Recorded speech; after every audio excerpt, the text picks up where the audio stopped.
अस्सलाम वालेकुम। कैसे हैं आप सब लोग? उम्मीद है कि आप सब ठीक होंगे। मैं भी बिल्कुल ठीक हूँ।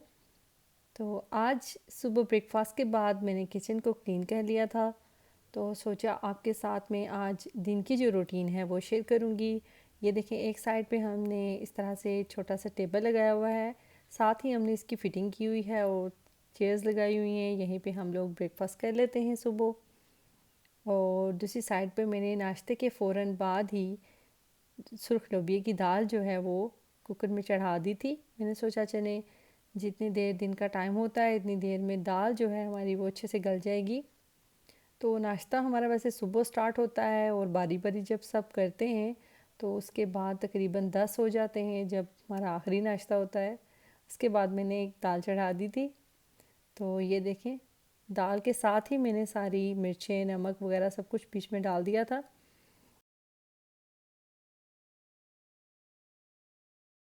और इस टाइम सबको बहुत ज़्यादा भूख लगी होती है। तो मैंने सोचा चले साथ हम दाल को तड़का लगाएंगे और साथ हम रोटियां भी बना लेंगे। तो बहुत ज़्यादा रोटी नहीं खाते हम, थोड़ी थोड़ी एक एक रोटी ही खाते हैं। तो साथ हमने एक साइड पे पेड़े बना लेने हैं और तवे को चूल्हे पे रख के तवे को हमने गर्म कर लेना है। और दूसरी साइड पे हमने दाल को तड़का लगा लेना है। अच्छा, ये हमारी कश्मीर की ग़ज़ा है, मोठी की दाल और चावल, जिसको हम अपनी ज़ुबान में मोठी की दाल कहते हैं। तो इसको हम बहुत ही सिंपल तरीके से बनाते हैं और बहुत ही टेस्टी बनती है। तो पहले मैं इसके रोटियां बनाती हूँ, साथ साथ मैं आपको दाल भी बताऊँगी किस तरह से मैंने पकानी है। अच्छा, ज़्यादातर किचन में मैं और मेरी सिस्टर दोनों ही कुकिंग करते हैं। एक रोटी बना लेती है और दूसरी हंडिया बना लेती है। इस तरह से हम शेयरिंग करते रहते हैं काम में। तो ये जिस तवे पे मैं रोटी पका रही हूँ ये मेरी नानी अम्मा का है। तो उन्होंने ये अम्मी को दिया था और अम्मी के बाद अब हम यूज़ कर रहे हैं इसको। तो ये हमें बहुत प्यारा है। आपको पता है कोई कोई बर्तन होते हैं जो बंदे को बहुत ज़्यादा पसंद होते हैं, वो इसको छोड़ता ही नहीं है। तो इसी तरह से हमारे पास नए भी काफ़ी ज़्यादा पड़े हुए हैं लेकिन हम ज़्यादातर इसी को यूज़ करते हैं क्योंकि इसकी जो क्वालिटी है वो नॉन स्टिक से भी अच्छी है। तो चलें जी, रोटी तो हमारी एक तैयार हो चुकी है। इसको हमने इस तरह से रख देना है और बाकी की रोटियां बना लेनी है। और दूसरी साइड पे हमने दाल जो है पहले एक छन्नी में निकाल लेनी है और फिर हमने इसका तड़का लगाना है। पानी सारा हमने अलग कर लेना है और दाल को अलग कर लेना है। अच्छा, आप लोग इस सुर्ख लोबिया की दाल को अपने तरीके से बनाते होंगे प्याज वगैरह के साथ, लेकिन हम जो है उसको सिर्फ लहसुन में बनाते हैं और बहुत ही टेस्टी बनती है। तो ये देखें, इस तरह से मैंने क्या करना है कि देगची में डाल देना है कुकिंग ऑयल और उसमें फिर हमने लहसुन डाल देना है। तो तकरीबन 4 टेबल स्पून मैंने इसमें लहसुन डाला है।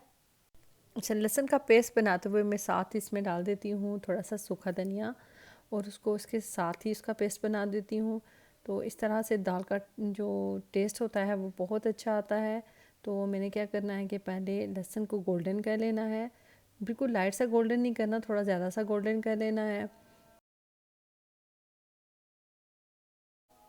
तो दूसरी साइड पे हमने क्या करना है कि दाल को हमने अच्छे से मसल लेना है क्योंकि साबुत सी दाल हमारे घर में नहीं खाई जाती है। तो इस तरह से पहले हम उसको किसी मैशर के साथ अच्छे से मैश कर लेते हैं दाल को। ये देखें, इस तरह से आपने इसको कर लेना है और उसके बाद हमने दाल बनानी है। तो फिर बहुत अच्छा सा टेस्ट इसका होता है। और हम लोग क्या करते हैं कि जब ये दाल बनाते हैं ना तो रोटी और दाल और फिर हम उसमें दूध डाल के फिर उसे खाते हैं, बहुत ही टेस्ट आता है उसका। तो अब मैंने क्या करना है कि दाल को डाल के पानी में डाल के अच्छे से पहले मिक्स कर लेना है।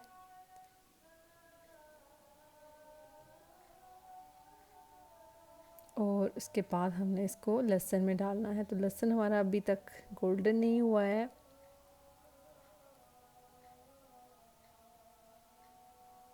चलिए जी, ये तो होगी मिक्स। इसको अब हम एक साइड पे करते हैं। तो लहसुन को चेक कर लेते हैं हम। तो अभी तक ये लाइट गोल्डन है, थोड़ा सा हम इसका और इसको कुक करेंगे लहसुन को।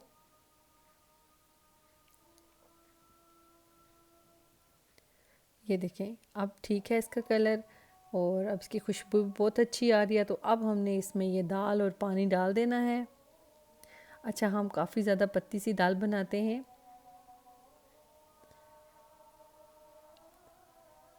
क्योंकि सबको इसी तरह पसंद है।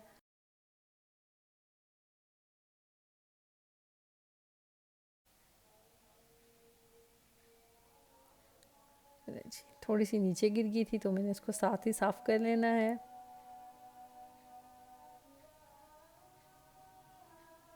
तो अब हम इसमें डाल देंगे गरम मसाला, और 1 टेबल स्पून में इसमें गरम मसाला डालूँगी पिसा हुआ। पहले मैं इसमें गरम मसाला नहीं डालती हूँ, मैं इसमें बाद में गरम मसाला डालती हूँ एंड पे। और फिर इसको आपने मिक्स कर लेना है इसमें। दूसरी साइड पे हमारी रोटियां भी सारी रेडी हो चुकी हैं, तो वो इस तरह से अब हमने इनको एक साइड पे कर लेना है, और इधर से थोड़ी सी हम क्लीनिंग कर लेते हैं।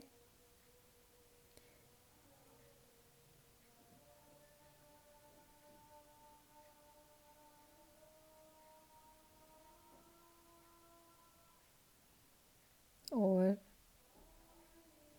फिर एंड पे हमने दाल में डाल देना है जी धनिया। तो धनिए को मैंने अच्छे से पहले धो लेना है, और फिर इसको इसी तरह से देसी तरीके से काट के डाल देना है, क्योंकि ये टाइम ऐसा होता है आपने जल्दी जल्दी में सारा काम करना होता है।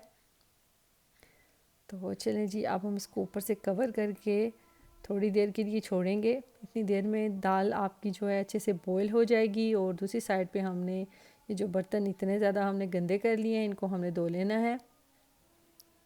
तो बर्तन धोते हुए मैं क्या करती हूँ कि जो बर्तनों में जो धनिया के छोटे छोटे पीसीज होते हैं, दाल होती है, और जो चाय की पत्ती वगैरह होती है, वो सारी हम इस तरह से अच्छा सिंक के पाइप में हम ये सारा गंद नहीं जाने देते। इसको हम सारे चाय की छलनी में पहले छान लेते हैं, और उसको फिर हम बिन में फेंक देते हैं। और इस तरह से ये होता है कि जो पाइपलाइन होती है वो आपकी बंद नहीं होगी। हमारी 2-3 बार हो चुकी है, तो अब हम बहुत ज़्यादा इसका कंट्रोल करते हैं। तो आप लोग भी इसी तरह किया करें।